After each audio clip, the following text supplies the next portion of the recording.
Bienvenue chers amis au cœur de l'émission Homo Micro. Homo Micro, l'émission qui se prend en mots. Au cœur de la culture LGBT, QI+, Brahim Naik Balk, entouré de ses chroniqueurs, inonde de couleurs les ondes depuis 2004. L'aventure continue avec cette nouvelle émission qui commence maintenant.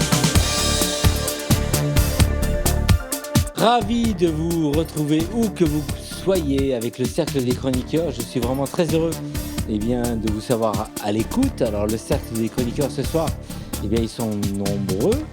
D'abord avec notre ami Jean-François qui a une invitée. Dis-nous tout Jean-François. Bonsoir à tous, bonsoir Brahim, bonsoir Nathan. Oui, ce soir c'est un rendez-vous exceptionnel parce que nous avons une invitée exceptionnelle, professeure Cécile Badouane, professeure des universités, qui viendra nous parler d'un sujet pas forcément de l'amour mais tellement important, le papillomavirus, comment s'en prémunir. Bonsoir, merci d'avoir répondu à l'invitation. Bonsoir, je suis ravie d'être avec vous, merci surtout de m'avoir invité. Merci d'être là. Tout à l'heure, en fin d'émission, nous écouterons Éric Garnier pour une chronique livre et aussi Annabelle Guiraud pour une chronique santé. On sera tous avec elle tout à l'heure dans une bonne vingtaine de minutes. Et celui qui réalise ce soir l'émission, il s'appelle bien sûr Nathan Hillerou. Il est avec nous. Bonsoir Nathan. Bonsoir Brahim, comment ça va ? Ça va, merci, et toi ? Je vais très très bien, écoute, j'ai l'impression qu'on a une super émission qui nous attend. Exactement, on va démarrer tout de suite. Merci d'être là. Homo Micro, l'invité du jour. Et bien sûr, nous sommes avec Nicolas Rivité. Nicolas Rividi qui a deux invités. Rividi, fait deux invités. Contraction. Et quels sont les invités, Nicolas ? Eh bien, écoute, ce soir, nous allons parler de sexualité des femmes, lesbiennes, trans, et je suis ravi pour ça d'accueillir Lou et Carole, qui sont les organisatrices des soirées ou ateliers, je ne sais pas si c'est le bon terme, Monts et Merveilles. Voilà, donc on va passer un peu de temps ensemble, et je suis assez heureux qu'on puisse parler aussi de ces sujets-là qui sont souvent absents de notre émission. Et je pense que c'est important de mettre le focus dessus. Donc merci à vous deux d'avoir accepté cette invitation et cette interview.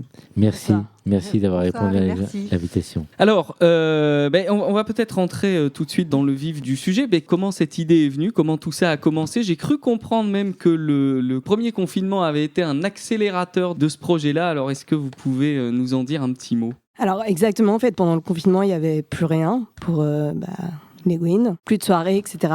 Et on s'est rencontrés avec Carole sur OkCupid, avec une même envie, c'est remettre la sexualité au cœur des soirées lesbiennes. Et donc finalement, on s'est dit, Carole venait plutôt du milieu libertin et moi du milieu BDSM, mais on avait vraiment souffert d'être entourés par des mecs cisgenres qui fétichisaient les lesbiennes et qui nous empêchaient finalement de pleinement profiter des soirées. Et c'est là qu'est née en fait l'idée de faire une soirée dédiée, regroupant la fête et le sexe. J'ai rien à rajouter. Carole, du coup, toi, ton parcours, Lou disait que tu venais du libertinage et tout. Tu peux nous en dire un mot ? Et puis, ce qui a motivé aussi pour toi l'idée de se lancer dans ce projet-là ? Oui, bien sûr. Alors, moi, en fait, pendant de nombreuses années, j'allais dans des clubs échangistes, mixtes. Et en fait, je me rendais compte que ça ne me correspondait pas. Parce que tout simplement, toutes les 2 secondes, je me faisais emmerder par un mec cis. Et du coup, c'était un peu compliqué pour profiter. Et pendant le confinement, j'ai souhaité, dans un premier temps, me faire des nouveaux potes. Et c'est là que j'ai rencontré Lou. Et en fait, je me suis dit, ça peut être vraiment une super idée. Et avant de mettre en place les Monts et Merveilles, j'ai organisé une soirée, de mon côté, une soirée BDSM mixte. Et là, je me suis dit, ouais, non, c'est vraiment plus possible. En fait, c'est pas ça que je veux. Et là, je me suis dit, il faut vraiment qu'on fasse quelque chose. Et c'est de là qu'est né les Monts et Merveilles, parce qu'ensemble, on s'est vraiment motivés. Moi, je me suis vraiment sentie, mais pas à ma place, avec cette dernière soirée mixte que j'ai faite. Et la suivante, ça a été les Monts et Merveilles. Voilà. Et donc, ça a tout de suite commencé dans des appartements, en fait, dans des lieux privés, avant d'être quelque chose de plus ouvert ? Oui, exactement. En fait, au départ, c'était dans une maison privée où vivait Carole. Et on s'est aussi dit, finalement, comment faire que les lesbiennes se sentent à l'aise avec cette idée de sex party, puisque c'est beaucoup moins commun dans le milieu lesbien que dans le milieu gay. Il n'y a pas les saunas, il n'y a pas les backrooms. Et donc, au départ, on a vraiment joué le truc de manière assez discrète en appelant ça soirée érotique and chill. Et on s'est dit, bon bah voilà, peut-être que ça va plus motiver et on va progressivement amener les participantes et participants. Donc je rappelle que c'est ouvert nos soirées aux femmes cisgenres, aux femmes trans et aux hommes trans, à donc pouvoir déjà, dans un premier temps, parler de sexualité, voir des shows, parce qu'à chaque fois, pour chaque soirée, on a des performances, des lectures érotiques, des shows de lap dance, et ensuite proposer des ateliers BDSM, des ateliers qui mènent vers l'orgie, des ateliers danse, et ensuite un peu un moment plus libre. D'accord. Et du coup, alors comment ça se passe ? C'est-à-dire que nous sommes le jour de la soirée. Qu'est-ce que les participantes et participants vont pouvoir trouver, vont pouvoir faire ? Voilà, comment ça se déroule ? Alors, en fait, pendant à peu près 1 an et demi, ça s'est déroulé dans la maison. Donc, c'était toujours un peu le même genre de déroulement. Donc, en fait, dans un premier temps, on accueillait les personnes, on faisait visite de la maison et les différents espaces. Il y avait toujours des différents espaces, c'est-à-dire une chambre BDSM, une chambre love room, une chambre orgie et une chambre chill, où la sexualité n'était pas autorisée. Il y avait aussi un espace danse, parce que danser, c'est hyper important pour nous. Et donc, en fait, pendant 1 heure, on accueillait, on présentait les lieux. En fait, en quelque sorte, on prenait par la main toutes les personnes qui ne connaissaient pas. Et justement, grâce à ça, les gens en parlaient. Il y a eu beaucoup de personnes qui en ont parlé à d'autres, parce qu'on essaye vraiment d'être le plus safe possible. Ensuite, on faisait une présentation avec les pronoms. Et on commençait à parler de la programmation. Il y avait vraiment une programmation où, en fait, à telle heure, si tu veux participer, il y a un atelier. À telle heure, il y a une performance de prévue. À telle heure, il y a... Enfin, voilà. Donc voilà, ça, c'était dans un premier temps. Et en fait, ça pouvait se passer soit la journée, ça pouvait se passer le dimanche, ça pouvait se passer le samedi, le vendredi soir. Ça dépendait des formats, en fait. D'accord. Alors, il y a un truc, moi, qui m'a pas mal intéressé en préparant cette interview, c'est le fait que, après la maison, du coup, vous avez aussi été reconquérir, entre guillemets, des lieux qui sont d'ordinaire des lieux d'orgie gay, et vous les êtes réappropriés pour organiser vos soirées. Déjà, comment est venue l'idée ? Parce que je suis pas sûr que ce soit tout à fait trivial, en fait. Et puis, quelle a été aussi la réaction des propriétaires ou des gestionnaires de ces établissements qui, j'imagine, ont pas l'habitude d'avoir ce genre de requêtes ? Alors oui, en fait, on a fait 10 éditions vraiment dans cette maison. Et en fait, elle a été vendue. Donc on a été obligés, en quelque sorte, de se renouveler. Dans la maison, on a accueilli entre 40 et 50 personnes. Et tout d'un coup, on a été finalement projetés dans le milieu de la nuit et dans le milieu du sexe. Et on a commencé à demander à différentes organisations, comme la Squat, la Monarque, à démarcher les saunas, pour voir si finalement les lieux gays acceptaient de privatiser l'ensemble du lieu pour nous, en mixité Gwyn et trans. Et ça n'a pas été si évident que ça. Parce que justement, les gérants de ces lieux pensaient que les lesbiennes ne viendraient pas ou n'allaient pas faire du sexe, allaient par exemple trop danser, trop faire de bruit, et que ça n'allait pas prendre. Et on avait beau leur expliquer que nous, on avait un concept innovant qui faisait que justement, on amenait lentement mais sûrement les personnes vers la sexualité. Ils ne nous croyaient pas vraiment. Et donc, on a fait des tests. Au départ, au sein de la Monarque, on avait une backroom dédiée, avec un atelier backroom, pour expliquer aux lesbiennes les codes, en fait. Comment se passe le consentement quand il est non-verbal ? Parce que dans une backroom, finalement, une des règles, c'est de ne pas parler. Et ça, les lesbiennes n'ont pas du tout l'habitude de pratiquer le sexe comme ça. Donc, c'était pour sensibiliser. On a fait un atelier drag king, et on a demandé à chaque participant de se mettre dans la peau d'un mec cis-gay, et de prendre une posture dans la backroom, le voyeur, la personne habituée, etc. Et ça a extrêmement bien marché. En fait, ça a permis aux gens de se dépasser en jouant un personnage. Et du coup, voilà. Donc ça, on a commencé à 70 personnes. Et puis, après, ça a grossi. Et on a fait des soirées dans un sauna. Là, on a atteint 180 personnes la dernière fois. Oui, du coup, vous pensez qu'il y a une autocensure aussi sur ces pratiques-là de la part des femmes, parce que tout un tas de choses, la pression sociale, la pression historique, l'intériorisation aussi d'un certain nombre de discriminations. Comment est-ce que vos soirées aussi, vos événements peuvent aider à dépasser cet état de fait ? En fait, il est clair que Nous, on n'a pas du tout l'habitude, justement, on n'a pas du tout les mêmes codes déjà, mais si on n'a pas les mêmes codes, c'est peut-être parce que justement, on n'a pas pu s'exprimer. Donc du coup, nous, en fait, on essaye de se réapproprier tout ça. Et pour ça, on met en place d'autres codes où justement les ateliers, les activités qu'on va proposer, ça va permettre de se rencontrer et de créer quelque chose. Parce que finalement, par exemple, dans des saunas gays, apparemment, ça peut aller très vite. C'est un regard et puis on y va. Nous, on passe pas. C'est pas tout le temps comme ça.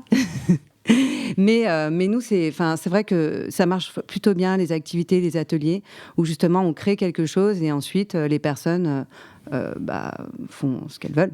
Je pense que peut-être on peut expliquer de plusieurs façons cet état de fait. Déjà, il y a au niveau historique, il y a vraiment une façon de draguer et d'occuper aussi l'espace public qui est très différente chez les gays ou chez les lesbiennes. Cette idée de drague dans les pissotières qu'il y avait dès le début du 19e, 20e siècle. Dès l'invention de la pissotière. Dès l'invention de la pissotière, voilà. Et aussi de pouvoir aller dans des parcs, de faire du sexe outdoor. Ça n'a jamais existé chez les lesbiennes, tout simplement parce que la rue n'était pas un espace autorisé pour les femmes, ou en tous les cas dangereux pour les femmes, encore aujourd'hui, et que du coup ça n'était pas un espace qui pouvait être sexualisé. Et ça, je pense que ça, même si ça fait très longtemps, ça marque encore la façon dont se construisent les jeunes gays et les jeunes lesbiennes. Moi, je sais que j'ai commencé mes premières soirées dans les soirées gays à 16 ans, et j'étais en observateur d'un de mes meilleurs potes, et quand je suis arrivée après dans les soirées lesbiennes, j'ai dit « Où est la backroom ?» Et tout le monde m'a regardée. Et il y en a pas en fait, et je comprenais pas, mais vraiment ce n'est pas dans la culture lesbienne.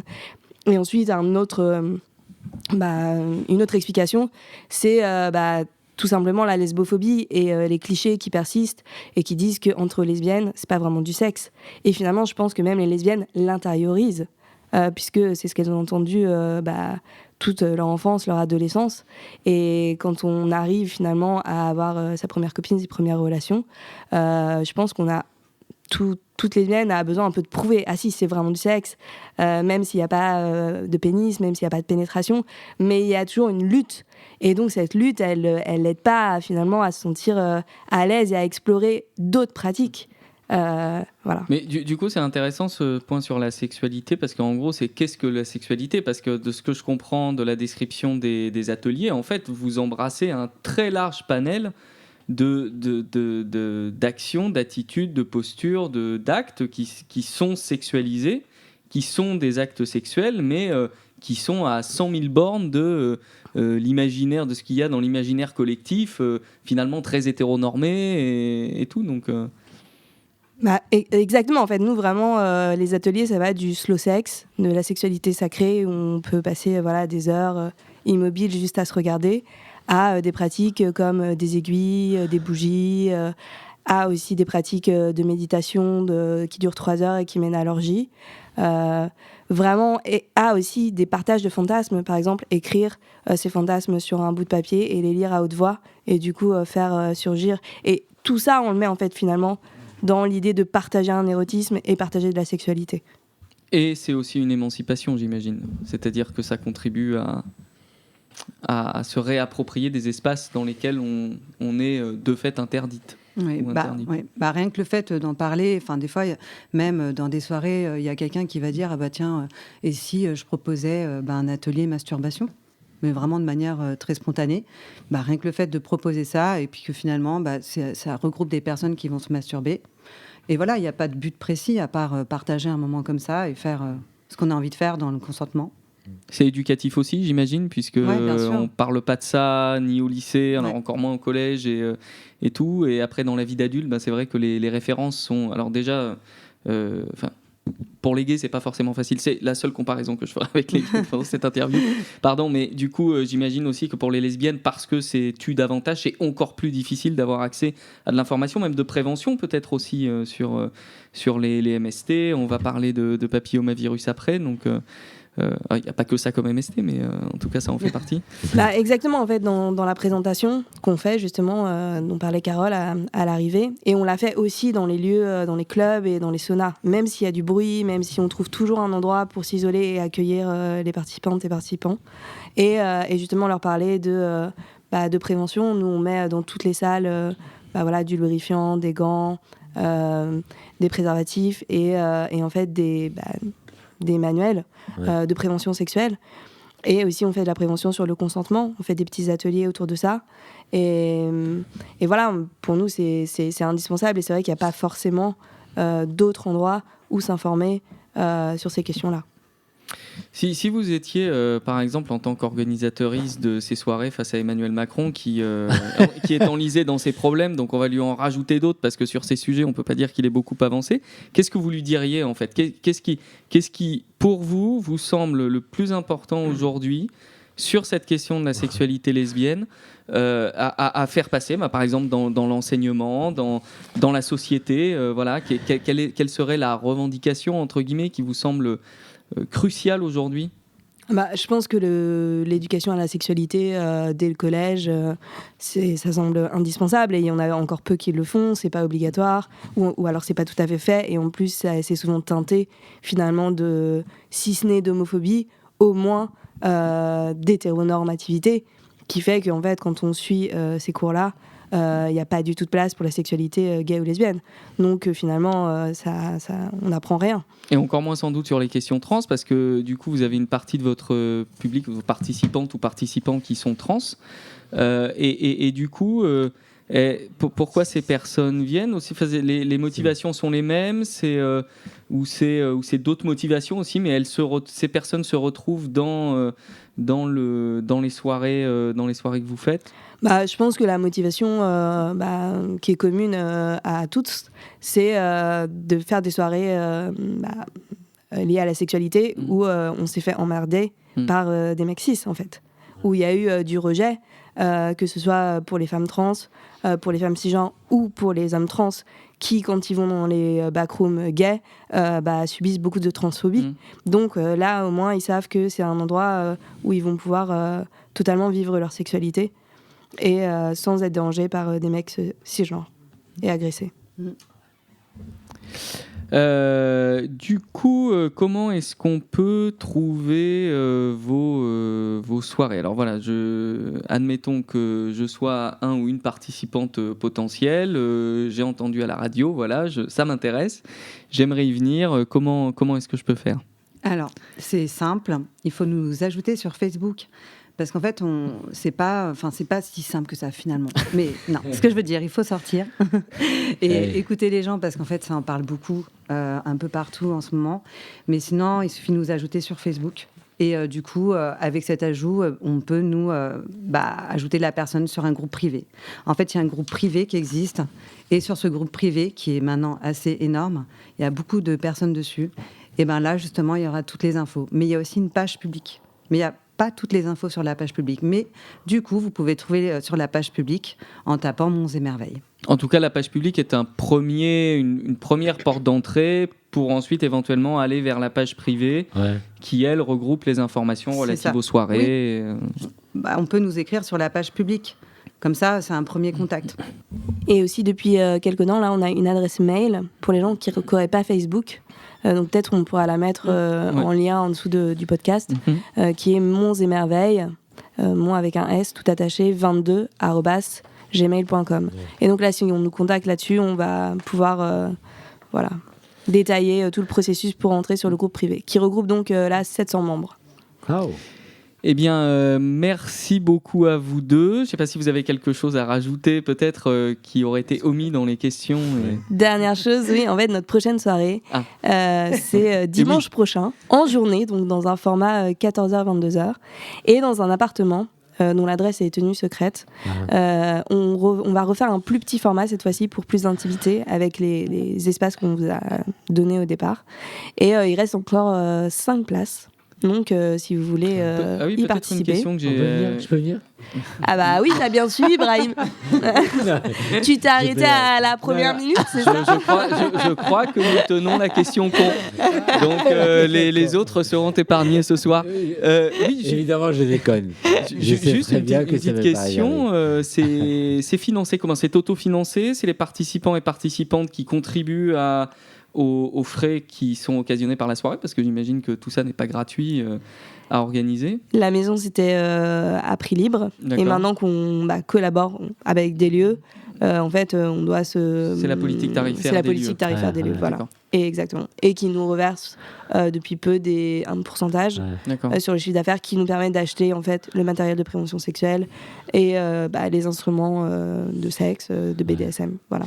Ok. Bon, Merci. naturellement, je ne peux pas venir, effectivement. Notre invité, elle a peut-être une petite question Ouais, à moi, j'ai poser. une Oui. question. On a parlé des clubs échangistes au tout début. Oui. Est-ce que les gens viennent en couple ou plutôt seuls? Moi, j'ai juste fait 2 clubs échangistes. Hein, donc, mais c'est juste Non, que non, j'ai non, mais été, c'était savoir si pour les chez soirées vous, oui. Ah non, mais alors il y a de tout. Il y a beaucoup de personnes qui viennent seules et justement qui sont vraiment rassurées parce que. Puis après, il y a aussi, elles viennent seules, mais elles retrouvent aussi des têtes parce que finalement, la communauté, elle est quand même pas si énorme que ça. Mais vraiment, il y a plein de gens qui viennent seuls. Hein. Enfin, c'est plus, ouais, ou avec des potes aussi. Comme quoi, le public n'est pas le même et il y avait des demandes qui étaient authentiquement différentes. Ouais, non, c'est clair. Ouais. Jean-François. Je trouve ça super, il faut quand même le dire. Et puis il y a un côté sad, marqué de Ouais. sad dans cette philosophie-là. Je Carrément, trouve ça très beau. carrément, ouais. En même temps, il y a une grande poésie dans ce que j'entends. J'avais une question par rapport au. Mais sans tristesse, au ton fait- sad. Mais sans tristesse, évidemment, avec un E à la fin. Merci Cécile. De toute façon, un peu moins totalitaire aussi.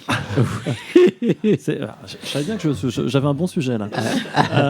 Non, j'avais juste une toute petite chose. Vous ressentez réellement une suprématie gay par rapport au lesbianisme ou pas Bonne dans, question. dans le monde, enfin dans le monde, en France déjà. Bonne question. En France, ah bah oui, clairement. De toute façon, si on dénombre les bars, les clubs, les lieux de sexe, en fait, c'est du 1 pour 10, hein, Ouais. Et très rapidement, le ratio. pourquoi? Parce qu'on en parle assez régulièrement. Moi, je connais des gens qui me disent mais on n'a pas de bar, des lesbiennes qui n'en a pas de bar, on n'a pas tellement d'endroits où aller. Il y a une raison vraiment précise ou c'est Je pense que de toute façon, le sexisme agit dans toute la société et dans le milieu LGBT aussi. Ouais. Donc il y a une prédominance en fait des gays. Mais il y a aussi cette histoire, finalement, j'y reviens, de façon et de code pour draguer. Et que finalement, les lesbiennes n'ont pas eu la possibilité de draguer dans les bars ou d'investir l'espace public. Les femmes en général. Mais du coup, ça se retrouve dans la sociabilisation. Ouais. Bonne question. Merci. Vous restez avec nous pour la suite de l'émission. Bien sûr. Merci Nicolas pour cette présentation. Comment tu l'as Merci à eux et elles. Ouais. Comment tu les connais? Dis-nous un peu cette rencontre avec ces. Je les ai rencontrés. Ouais, bon, d'accord. Pas plus. Merci en tout cas et vous restez avec nous pour la suite de l'émission. Homo Micro, le cercle des chroniqueurs. Et nous sommes à l'écoute de notre amie Annabelle Guiraud pour Santé pour Yel. Salut Annabelle. Bonsoir à toutes et tous. Bonsoir Brahim. Et oui, ce lundi, je vous propose une chronique Actu Santé pour Yel, autrement dit un tour de l'actu santé LGBT+, en 4 minutes chrono. Commençons avec les vaccins, et plus exactement du vaccin contre le virus du papillomavirus humain HPV. C'est quoi encore cette bête? C'est un virus qui se contracte par voie sexuelle. Son terrain de jeu, la peau et les muqueuses. Dans la majorité des cas, l'infection disparaît naturellement au bout d'1 ou 2 ans. Mais dans 10% des cas, le virus peut rester s'exprimer dans l'organisme pendant des années et entraîner des lésions précancéreuses, voire un cancer, 10 à 15 ans après l'infection. Aujourd'hui, en France, le papillomavirus serait responsable d'environ 6000 cancers par an, majoritairement au niveau du col de l'utérus, de l'anus et de la gorge. Les moyens de prévention pour lutter contre le cancer HPV induit, eh bien, la sensibilisation à des pratiques sexuelles sans risque, promouvoir l'usage du préservatif, mettre en garde contre la consommation de tabac, il va promouvoir ce type de cancer, et la vaccination pour les personnes n'ayant jamais été exposées au virus. Et cette vaccination, d'ailleurs, est ouverte aux filles de 11 à 14 ans depuis 2007 et depuis 2021 aux garçons de même âge. Et c'est pourquoi l'État a décidé, dès la rentrée de septembre 2023, de lancer une campagne gratuite de vaccination dans les collèges pour les filles et garçons dès la classe de 5e. Cette démarche de prévention volontaire et sur accord parental devrait permettre à 800 000 élèves par an d'être protégés contre les cancers liés au HPV. Alors j'en profite, on est sur Homo Micro, pour rappeler que cette vaccination, hormis être ouverte aux jeunes femmes de 15-19 ans et aux garçons et filles immunodéprimés jusqu'à 19 ans, elle est aussi ouverte aux hommes ayant des relations sexuelles avec les hommes, HSH, jusqu'à l'âge de 26 ans. Autre sujet, partons à présent aux USA. Et plus exactement à San Francisco, où des chercheurs ont passé en revue les dossiers médicaux de 26 victimes d'accidents vasculaires cérébraux, AVC, s'identifiant comme LGBT+, puis comparé au dossier santé de patients d'un groupe contrôle. Le groupe LGBT+, était davantage impacté par des infections sexuellement transmissibles, des maladies connues pour induire un syndrome inflammatoire et un rétrécissement des vaisseaux sanguins. Facteur de risque pour l'AVC. Hypothèse trop facile. Oui. Les dépistages aux IST sont davantage prépondérants chez les LGBT+. Il y aurait donc d'autres hypothèses, d'autres pistes à creuser. Celle-ci n'était pas assez forte. Donc, en effet, la population LGBT+, est touchée par des AVC en moyenne vers 55 ans, versus 69 ans dans le groupe contrôle. Un phénomène qui pourrait s'expliquer par la prévalence supérieure d'obésité, un accès aux soins limité, nous en avions parlé d'ailleurs à ce micro, et une santé vasculaire moins bonne en raison du stress lié aux discriminations de genre et d'orientation sexuelle. Cette dernière hypothèse, le stress chronique, pourrait aussi expliquer pourquoi le groupe LGBT+, a une propension à davantage souffrir d'AVC récurrents. Oui, la stigmatisation, les préjugés et la discrimination pourraient créer un état de stress qui pourrait davantage impacter la bonne santé vasculaire et donc expliquer la plus forte occurrence d'AVC dans la population LGBT+. Étude à suivre. Enquête toujours, cette fois une revue systémique et méta-analyse, c'est-à-dire qu'on analyse une analyse compilée et synthèse de plusieurs études épidémiologiques. Le sujet ? Est-ce que le bon développement d'un enfant est influencé par l'orientation sexuelle des parents ?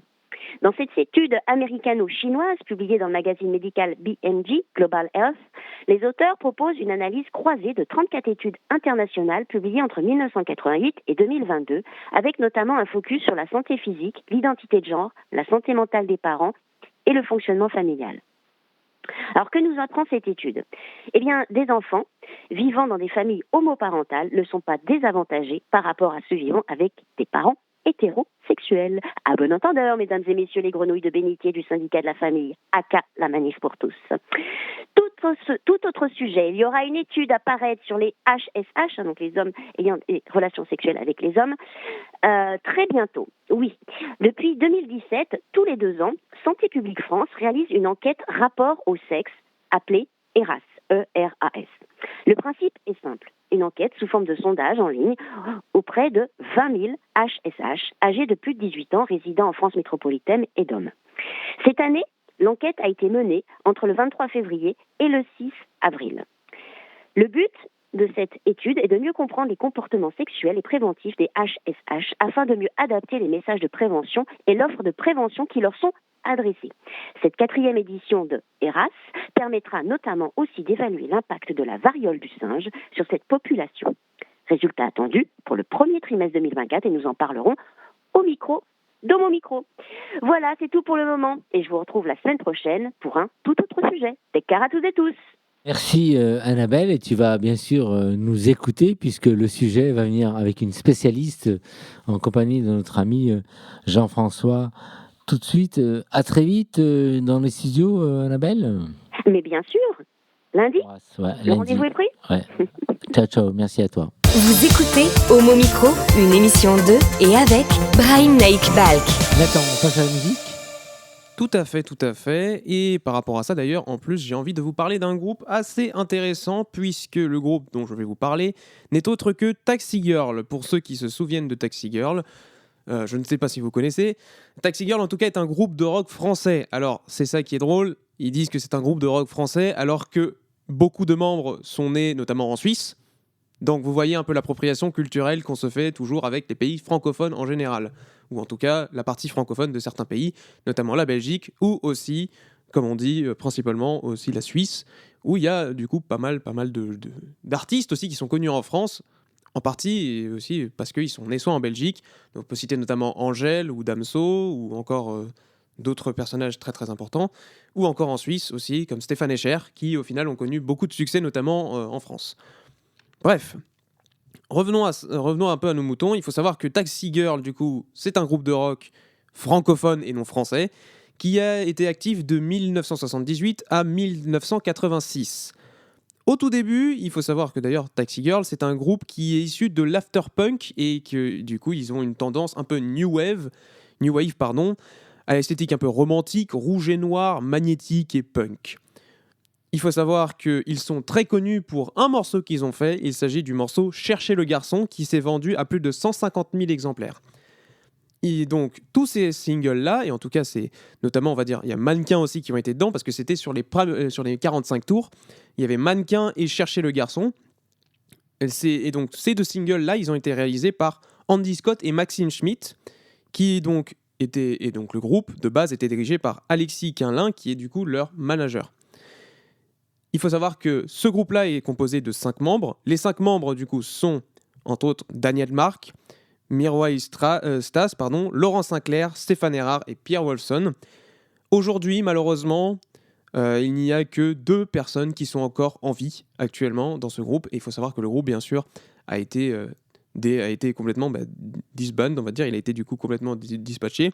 Il faut savoir que après Chercher le garçon, il y a eu un très très gros accident dans, en tout cas, au moins la mort du groupe, ou du moins ce qui va engendrer le groupe à plutôt descendre, faire une descente du coup qui est pas vraiment important, c'est qu'en fait c'est le batteur, donc qui est Pierre Wolfson, lui il meurt en 81 d'une surdose de cocaïne. Voilà, donc c'est un peu la tristesse qui se passe par rapport à ça. Ils enchaînent quand même les tournées, ils essayent quand même de promouvoir leur album, parce qu'ils ont fait un seul et unique album qui s'appelle Seppuku. Et Seppuku, déjà forcément c'est pas super glamour. Seppuku, il faut savoir que pour ceux qui ne savent pas, Seppuku c'est littéralement en fait s'ouvrir soi-même le ventre. Voilà. Donc c'est exactement, en gros c'est s'ouvrir, c'est se donner la mort en s'ouvrant littéralement les boyaux. C'est très joyeux comme on peut le voir, et c'est pour ça d'ailleurs qu'au final c'est Virgin qui a du coup édité le label Seppuku. Et la critique va même recevoir l'album le plus sombre qui existait depuis ces 20 dernières années. Donc c'est pas rien, on va dire, par rapport à ça. Et c'est pour ça d'ailleurs que le CD n'a pas réussi à bien fonctionner, puisqu'il s'est vendu seulement à 50 000 exemplaires, ce qui va entraîner forcément la chute du groupe. Alors du coup, ce soir, pour vous faire écouter quelque chose de très sympa, j'ai quand même envie de garder un peu le positif. On va écouter le morceau « Chercher le garçon » de Taxi Girl. On écoute ça tout de suite.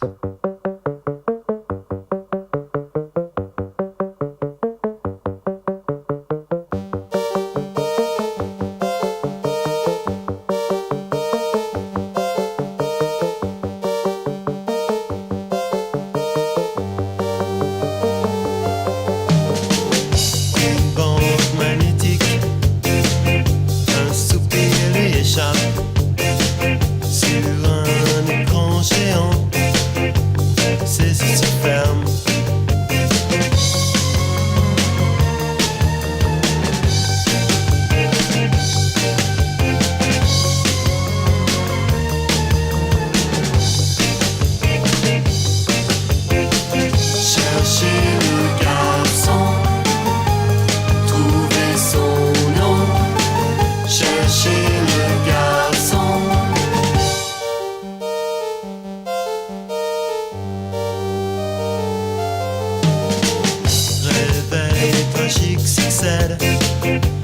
sommeil sans rêve.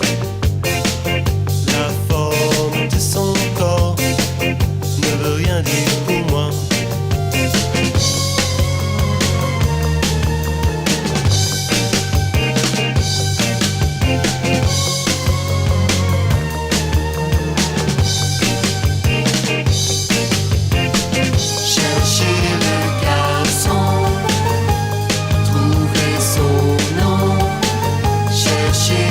God.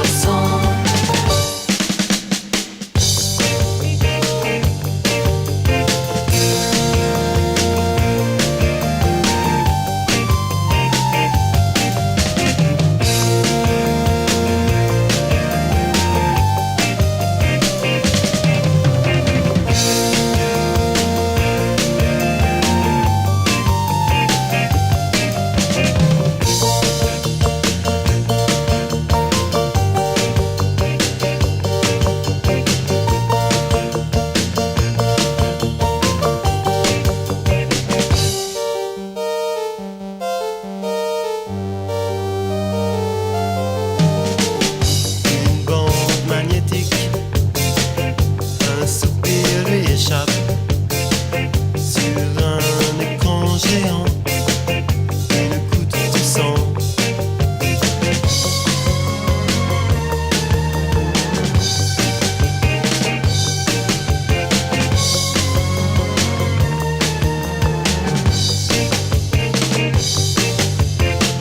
Cherchez le garçon, trouvez son nom. Cherchez le garçon.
Homo Micro, l'invité du jour. Et nous en arrivons à Jean-François et son invité. Après la chronique de Annabelle, tout convient et c'est vraiment la véritable transition, n'est-ce pas?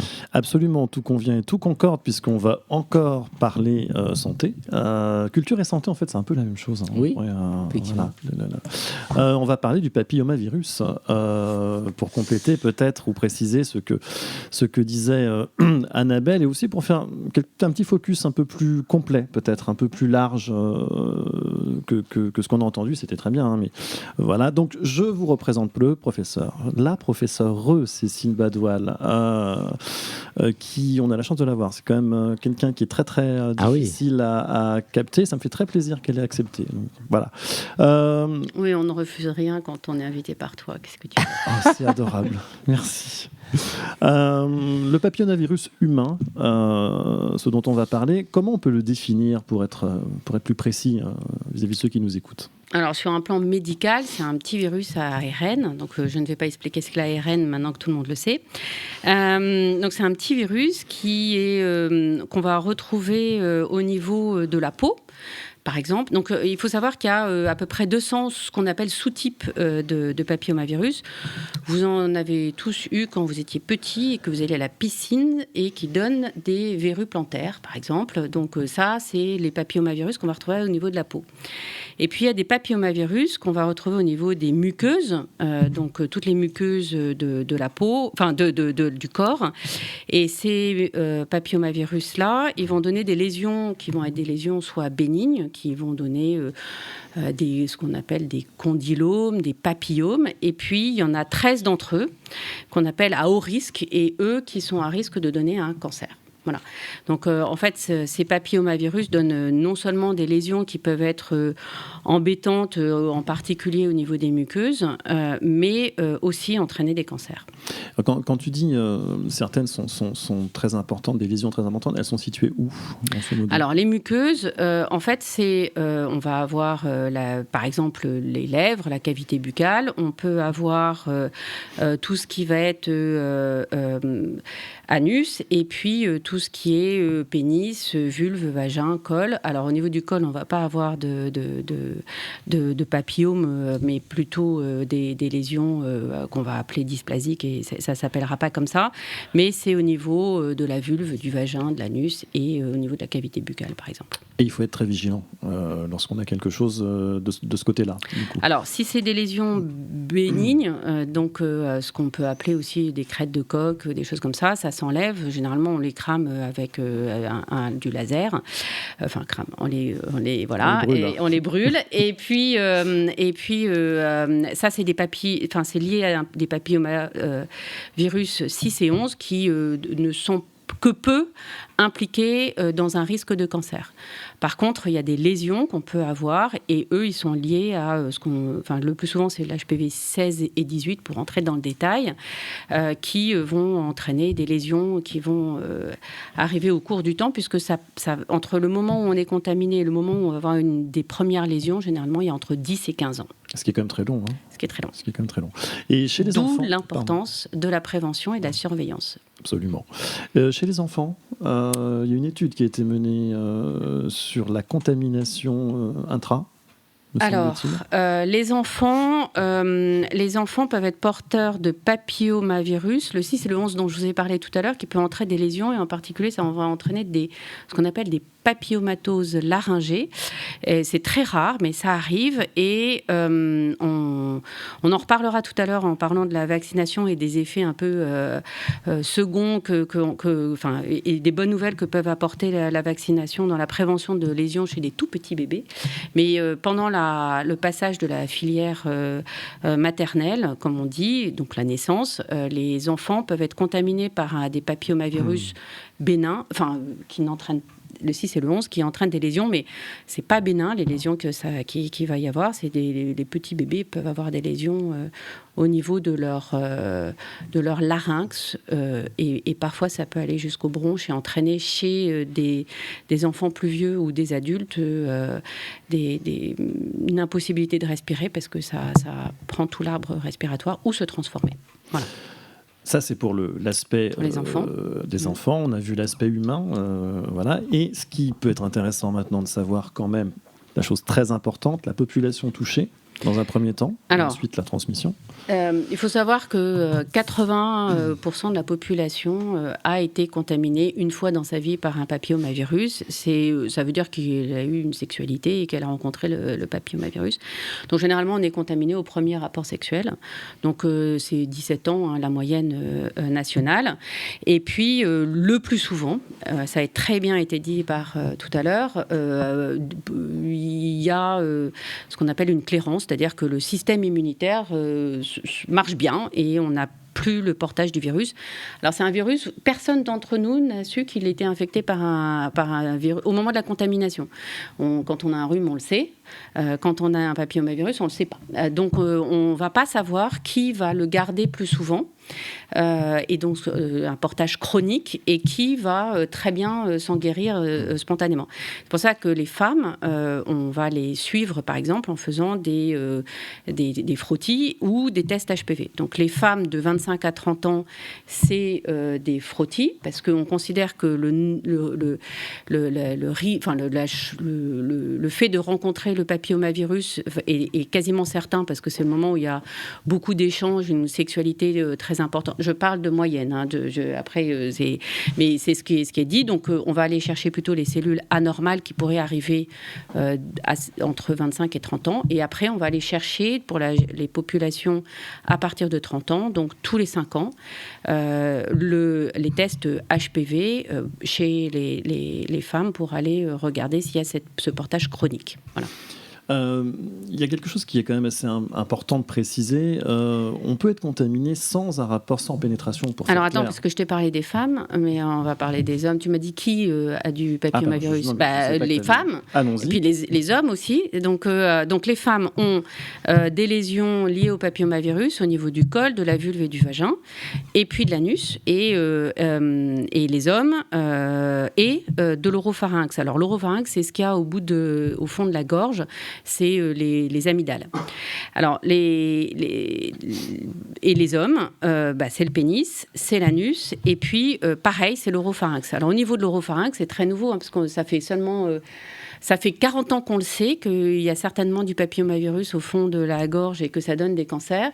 Mais maintenant, ça fait depuis 2017, reconnaissance à l'OMS de ces cancers liés au papillomavirus. Et là, c'est 80%, c'est des hommes. Donc, et puis, peu importe la sexualité de ces hommes, c'est un portage masculin. Donc, on est en train de... Alors qu'on disait, oui, l'HPV, c'est le truc des femmes et elles ont des cancers parce que... c'est au niveau du col et en particulier, là on est en train de dire qu'il y a des localisations autres Alors, et au niveau de l'anus, donc en nombre numérique, c'est plus chez les femmes, mais il y a une population chez les hommes qui sont les HSH, dont on a parlé tout à l'heure, qui sont les hommes ayant des rapports avec les hommes. Et là, pour le coup, le risque est beaucoup plus important. Et puis, il y a la population des immunodéprimés, chez les femmes et les hommes, où aussi un risque d'une seconde infection et un portage chronique d'un deuxième virus est aussi reconnu. Maintenant qu'on sait quelle est la population touchée, comment ça peut nous arriver, comment on fait pour s'en protéger du coup ? Alors, ça se gâte un peu là. En fait, comment on se protège ? Alors, la première chose, c'est dans les rapports, c'est pour toutes les IST, c'est le préservatif. Mais en fait, vous parliez de sexualité différente. Il est très montré que l'utilisation pendant les préliminaires des mains ou d'une sexualité différente fait que ça ne protège pas. Le virus est tout petit et les préservatifs. Ouais, mais c'est surtout qu'il y en a sur toute la muqueuse et donc il y a des contaminations qui se font même avec des portages de préservatifs. Après, la prévention des lésions, c'est d'aller être suivi quand on est à risque pour faire la détection du papillomavirus chez les femmes. On le fait. Pour l'anus, c'est plus compliqué. Alors, il y a des protocoles de suivi chez les populations à risque, mais typiquement pour les femmes ayant des rapports anaux, par exemple, il n'y a aucune recommandation de prévention et pour ça. Et puis, pour la gorge, il n'y a aucun moyen de prévention. Donc, le dernier moyen de se prémunir, c'est de se vacciner, parce qu'on n'a pas trouvé grand-chose de mieux pour l'instant de prévention. Voilà. Je voulais, juste avant de passer au volet vaccination, il y avait, on a parlé ensemble quand on a préparé cette émission, du nombre de cancers de la gorge, en fait, qui augmente, mais de façon drastique en France. En fait, on est à peu près à 6400 nouveaux cas en France par an liés à ce papillomavirus. Ce qui est énorme. Alors que ce sont des cancers évitables. C'est pour ça qu'on en parle d'autant plus que si la population était protégée, dans certains pays, on n'est plus du tout sur ces ratios-là. Alors, il y a 3000 cancers du col à peu près, et c'est la bonne nouvelle, c'est que ça baisse, mais enfin, ça fait quand même 30 000 femmes qui ont des lésions qu'on appelle dysplasie, c'est-à-dire de pré-cancer. 30 000 femmes à qui on a un traitement, parfois on leur enlève le col de l'utérus, ou elles ont des risques de faire des fausses couches, des risques, du coup, elles savent ça génère un stress permanent parce qu'elles savent qu'elles sont porteuses de ce virus. Et puis, alors, pour l'anus, on est sur 1400. Alors, ça dépend des études. Il y a des études récentes qui montrent que c'est plutôt 2000 cas par an. Et puis, en ORL, on est à 2000 cas par an, sachant que 80%, c'est des hommes. Voilà. Donc on est vraiment en train avec une explosion, alors que en fait ça n'est pas connu, ces cancers de l'oropharynx et ne font qu'augmenter. Alors autant pour l'anus et pour le col ou le vagin, on a les lésions et on peut examiner, on peut faire des frottis et des prélèvements. Autant au niveau de l'oropharynx, au fond de la gorge, on n'a aucun moyen d'aller identifier une infection par HPV. Donc généralement, on voit les cancers avancés. Et pour avoir une petite note quand même sympathique, si je puis dire. Je suis désolée, le sujet ne se prête pas. Mais au moins, c'est important de le dire. Absolument. Mais vraiment. Ce sont des cancers qui ne sont pas dus au tabac, qui ne sont pas dus à l'alcool. Je parle des cancers ORL, mais qui du coup se soignent plutôt pas mal. C'était un peu la note positive. Les cancers ORL sont principalement liés en effet à une intoxication alcoolo-tabagique et en particulier dans les autres localisations. Mais les cancers liés au papillomavirus sont plutôt de meilleurs pronostics, bien meilleurs pronostics. On est sur du 80% de survie à 5 ans, donc c'est vraiment c'est des cancers qui se soignent très bien. Et c'est vrai que, alors c'était ta note positive, mais quand il y a une notion d'un tabagisme et d'une infection par HPV, le pronostic est plutôt meilleure. Voilà. Mais donc le papillomavirus, alors on appelle ça la carcinogénèse, c'est-à-dire la naissance d'un cancer. Elle a une identité particulière liée à des interactions des cellules et des virus. Voilà. Donc le vrai volet positif, c'est la vaccination. Alors le vrai volet positif, c'est qu'il existe une vaccination, qu'il y a eu des millions de doses qui ont été administrées. Alors après, on va dire qu'on est des vendus et que on n'a rien trouvé de mieux à l'heure actuelle. Donc, et on a 6400 cancers évitables, 30 000 lésions in situ de femmes. Donc,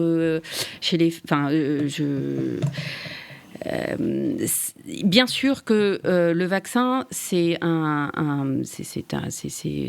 injection. Ça veut dire qu'il y a des effets secondaires qui sont reconnus, qui sont des douleurs, de la fièvre, des étourdissements, des choses comme ça, qui sont reconnus tout à fait. Et puis, ça peut entraîner de façon très très rare des Guillain-Barré par exemple, mais comme toute infection, mais même les autres vaccins. Donc ce qu'on a montré dans certains pays comme par exemple en Australie, c'est que maintenant il n'y a plus de portage, presque plus de portage chez les hommes et chez les femmes du papillomavirus. Tu sais qu'en 2020 en France on vaccine les filles de façon importante? Alors, à l'heure actuelle, les populations cibles, c'est le vaccin chez les filles et les garçons entre 11 et 14 ans avec un possible rattrapage de 14 à 16 ans. Et puis, donc on est en cible de cette population. Avant les règles, en fait. Avant les rapports sexuels. Avant les rapports sexuels, oui. Tant qu'à faire, autant être prémuni au moment où on va rencontrer le virus. Et puis, bon, après, c'est de l'immunologie, mais généralement, plus on est vacciné tôt, plus on a des moyens de bien se défendre. Le truc, c'est qu'on est à 37% de vaccination chez les filles et 9% de vaccination chez les garçons. Donc, il y a encore un petit peu de travail d'accompagnement. Il faut un accord des parents. Absolument. Jusqu'à 18 ans. Ouais. Et la démarche se fait comment? En fait, les parents viennent naturellement? Les papas et les mamans vont chez le pédiatre, le médecin généraliste et demandent une vaccination pour leur enfant. Oui. D'accord. Ce qui veut dire qu'il y a quand même un sujet philosophique derrière tout ça. Et bientôt les pharmaciens. Il y a un sujet philosophique derrière tout ça. C'est-à-dire qu'il peut y avoir une opposition entre l'ado, garçon-fille, et les parents. Et que ça soit quand même ça peut devenir quelque chose d'un peu compliqué. Alors, la réticence à la vaccination, et en particulier du papillomavirus, il faut savoir quand même qu'en France, on a quand même suffisamment parlé de la problématique de la vaccination. Il faut qu'on comprenne bien qu'en France, il y a un côté très rétif à la vaccination, en oubliant qu'on vit parce qu'on a été beaucoup vaccinés et qu'il y a des maladies qui ont même disparu. Pour terminer, à moins que tu aies quelque chose à rajouter sur le... Non, prévention, accompagnement, information, c'est extrêmement important. Et puis surtout, dégenrer cette problématique, désexualiser cette problématique. Vraiment, on vaccine et puis on vaccine, on protège et on en parle. Et puis, ça touche une population extrêmement large. Et c'est pour ça que, juste pour terminer en sémantique, on dit des garçons ayant des rapports avec des garçons et non pas des gays, non pas des lesbiennes, etc.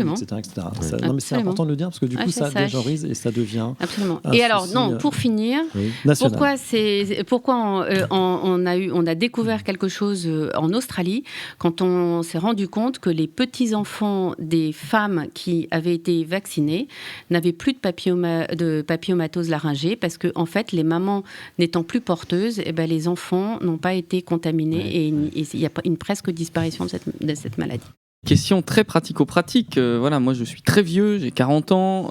Est-ce que je peux encore faire le vaccin? Est-ce que ça vaut encore le coup? Alors, le vaccin est possible, mais payant, dans mon cas. C'est assez cher, d'ailleurs, parce que je crois que c'est... 150 € la dose. Voilà, il en faut 3. Donc, c'est un budget.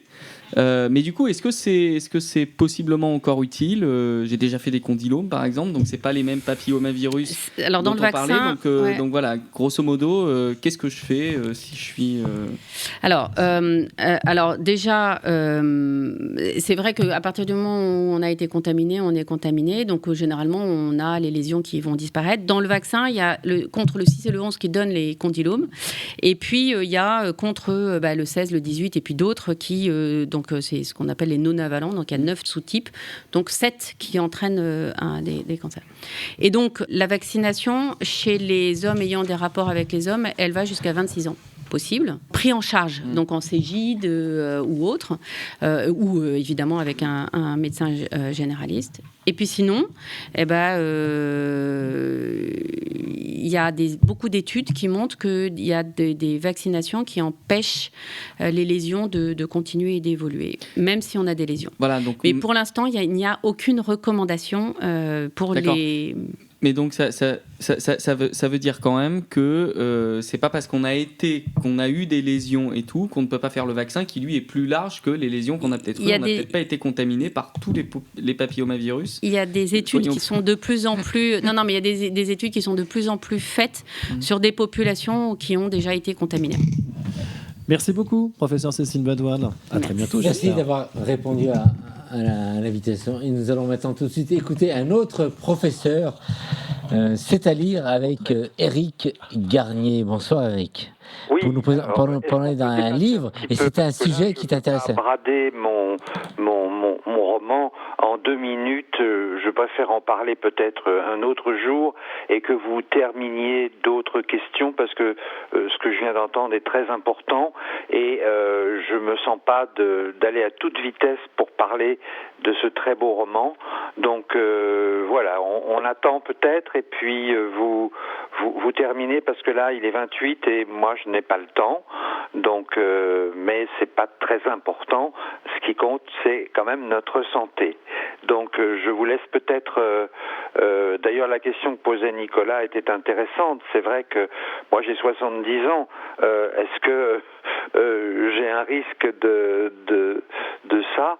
Est-ce que je peux faire quelque chose? Voilà, docteur. En fait, il n'y a aucune...